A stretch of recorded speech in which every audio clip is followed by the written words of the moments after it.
Saudações acadêmicas. Antes de iniciar esse final de semana, trazer um texto aqui do Lawrence Zelenek, Taking Critical Text Theory Seriously, quase uma analogia, levando os direitos a sério do working, mas aqui na realidade o objeto de estudo é a teoria crítica.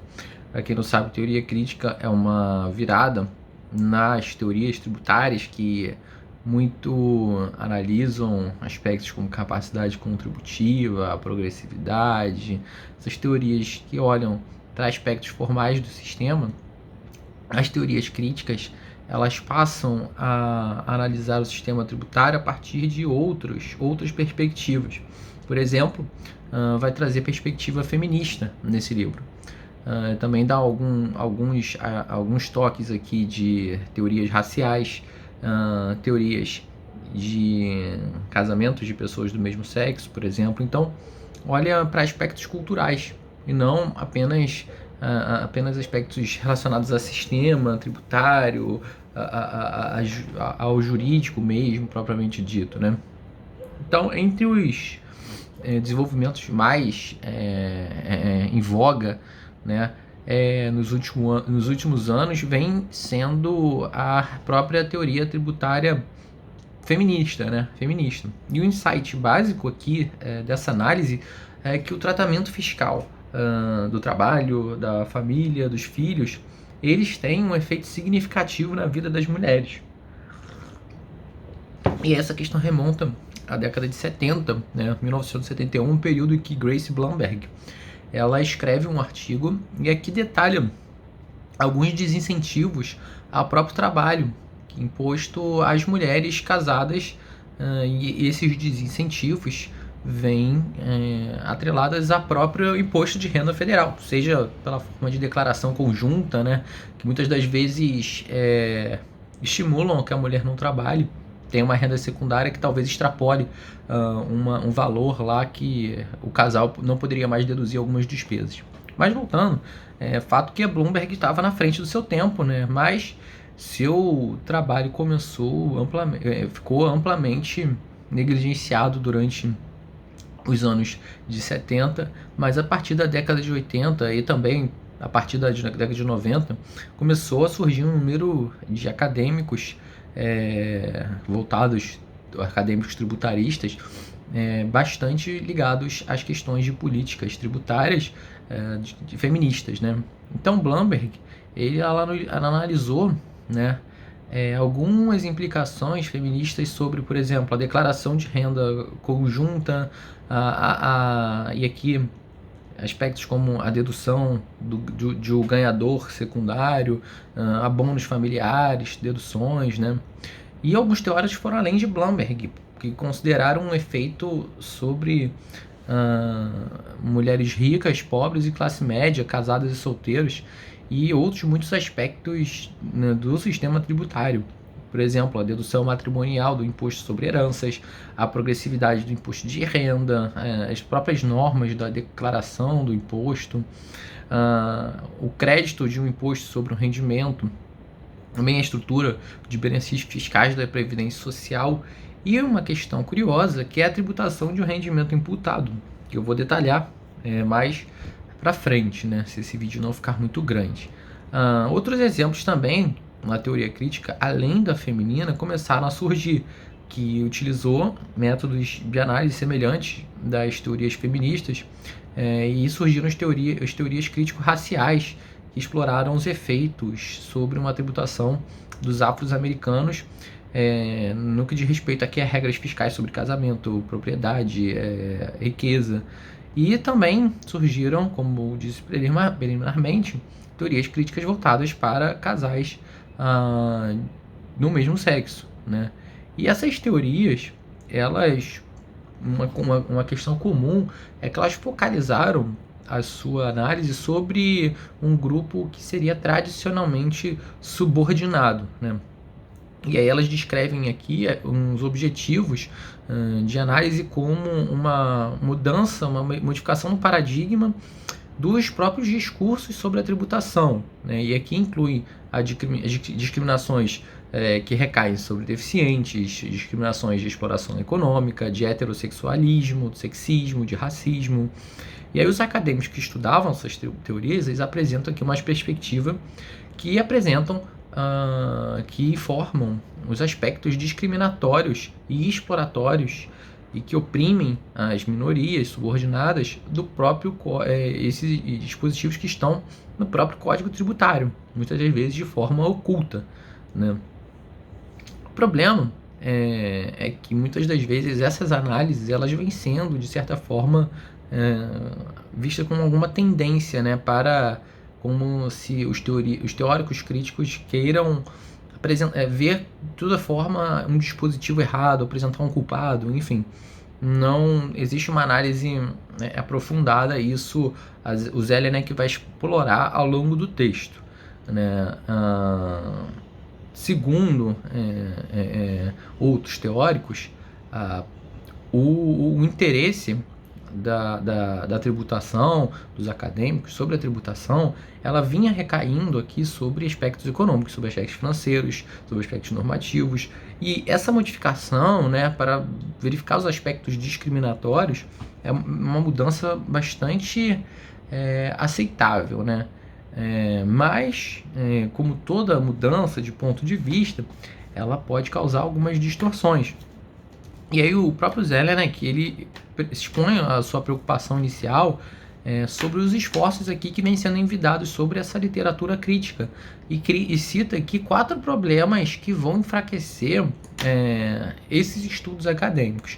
O primeiro problema que o Lawrence reconhece, né, e ele faz questão de citar esses problemas antes de analisar essas teorias críticas, sobretudo as feministas.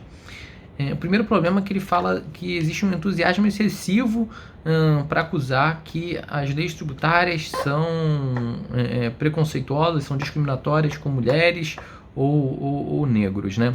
Nesse caso, na análise feminista, o problema vai resultar muitas vezes em um fracasso de reconhecer que o principal objetivo das feministas. Na realidade, vai ter um fracasso de reconhecer o próprio objetivo conflitante, né, das feministas, né? Porque enquanto a teoria feminista, por um lado, ela objetiva modificar os papéis tradicionais aqui desempenhados pelos gêneros, por outro lado, as teorias feministas, elas também buscam ajudar as mulheres que já estão comprometidas com os papéis tradicionais. Então, muitas das vezes, esses objetivos vão se chocar, né? Porque eles são realmente conflitantes. É difícil buscar um objetivo sem interferir na busca de outro, né? Em muitas das análises das teorias críticas feministas, elas dão pouca atenção para esse tema. E aí, muitas das vezes, o resultado é sair acusando o Congresso de sexista, sempre quando o Congresso age para perseguir um dos objetivos, porque se ficar o bicho pega, se correr o bicho come. Se o Congresso focalizar na ajuda de mulheres que já estão comprometidas aqui com os papéis tradicionais, o Congresso vai ser acusado de sexista porque está incentivando que essa conduta se perpetue. Por outro lado, se o Congresso, os legisladores, os políticos legislarem a favor de uma modificação dos papéis tradicionais de gênero, vai deixar desamparadas as mulheres que já se encontram nessa situação. Então, veja o problema que os legisladores têm que enfrentar. Apesar dos legisladores terem que enfrentar isso, as teorias críticas acadêmicas, elas se furtam desse problema. Um outro problema aqui, ele vem aqui relacionado também ao primeiro, que é a falha aqui em reconhecer essa diversidade dentro do próprio pensamento feminista. E aí que isso leva, muitas das vezes, à adoção de um feminismo da diferença. O feminismo da diferença é uma espécie aqui de feminismo em que os adeptos, eles geralmente afirmam que as visões de mundo das mulheres, elas são fundamentos diferentes. fundamentalmente diferentes. Enquanto a mulher ela está voltada com cuidado, conexão com os outros, tem a questão da ética do cuidado, os homens aqui estão voltados com uma questão de autonomia, né? Eles meio que se veem numa condição separada da realidade do mundo, mais individualista, mais egocêntrica, enquanto as mulheres são mais altruístas, né? E aí uma das implicações frequentes é que as mulheres não seriam apenas diferentes dos homens, mas seriam melhores. Então, essa percepção do feminismo da diferença, ela pode trazer uma dificuldade na análise das teorias tributárias, né, sob esse viés de perspectiva feminista. Então, quando essa adoção do feminismo da diferença é adotada aqui como um guia para uma política tributária, mas sem que considere as críticas dentro do próprio feminismo sobre o feminismo da diferença, porque o feminismo da diferença ele é criticado pelo próprio feminismo, isso pode levar que esse feminismo da diferença possa promover uma política pública tributária contraproducente às mulheres, né? Um outro problema que é relacionado ao primeiro, que é o entusiasmo em atacar as leis tributárias, em hostilizar as leis tributárias atuais, é que existe um enviesamento, né, nos aspectos das legislações tributárias escolhidas para os estudos, quanto na análise dos próprios aspectos escolhidos, né? Então, vamos avaliar aqui casamento, né? E aí, a partir disso, pega os dispositivos que realmente são os mais polêmicos e aí começa a trabalhar sobre eles. Mas isso não implica que o código todo vai ser, que o código tributário todo vai ser discriminatório. Apenas um ou outro dispositivo pode ter essa carga discriminatória, né? Por exemplo, as teorias críticas raciais, elas vão se concentrar aqui nas disposições do Código Tributário que são indiscutivelmente aqui vantajosas contra pessoas pretas, mas elas não vão prestar atenção a disposições do Código favoráveis a pessoas pretas. O mesmo problema também aparece na literatura feminista, quando da possibilidade que uma disposição criticada possa ter efeitos pró-feministas. E essas disposições pró-feministas, elas não são consideradas na análise, porque senão pareceria que o Código Tributário não seria seria algo bom. Então, eu perderia, como o próprio nome já diz, a teoria é crítica. Se não tem algo para criticar de uma forma negativa, a teoria crítica perde o seu fim, né? E um quarto problema, que é um pouco mais sério, é a própria falha em pensar as soluções com um devido cuidado, né? As soluções, elas são frequentemente apresentadas aqui como reflexões posteriores, né? E não tem mínima cautela, um mínimo objetivo de propor resultados ou fazer uma proposta realmente concreta para se alcançar melhores resultados para o sistema tributário, né? E aí não sabe se é a partir de uma reforma legal tributária, não sabe se é a partir de uma reforma legal que não seja tributária, né? E aqui há uma mínima consideração sobre se a solução proposta, que geralmente são essas próprias reflexões, esses devaneios, vai ter os efeitos desejados, né? Então, de certa forma, é até injusto criticar uma lei atual pelos seus efeitos contra as mulheres, ou negros, ou homossexuais, sem que mostre efetivamente como é possível fazer melhor, né? Uma crítica sem uma solução não faz nada para melhorar uma situação de alguém, né? E aí, essa grande introdução, né, ela vai dividir o artigo em alguns pontos. Primeiro, ela vai considerar a proposta de uma autora.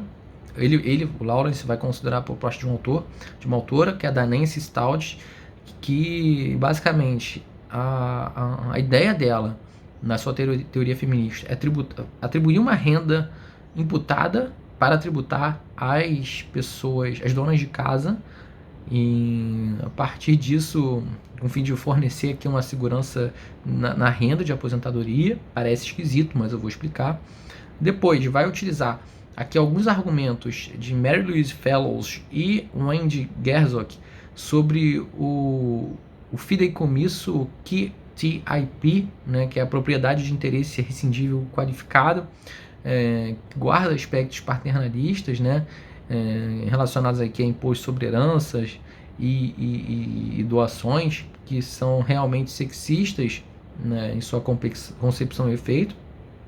A partir disso, ela vai examinar aqui algumas alegações da Marjorie Kornhauser, eu já até fiz um artigo dela há pouco tempo atrás, e da Gwen Handelman, que fala sobre o feminismo da diferença, né, e que teria importantes implicações para a progressividade do sistema tributário, e aqui para os estándares aqui também da declaração do imposto de renda. Além disso, vai trazer questões de autores como Beverly Moron e William Whitford. Anotei esses nomes dos autores, pelo amor de Deus, não vai achar que tem tudo na cabeça, né? Sobre as leis fiscais que são sistematicamente tendenciosas contra negros. E por fim, né, vai trazer alguns exemplos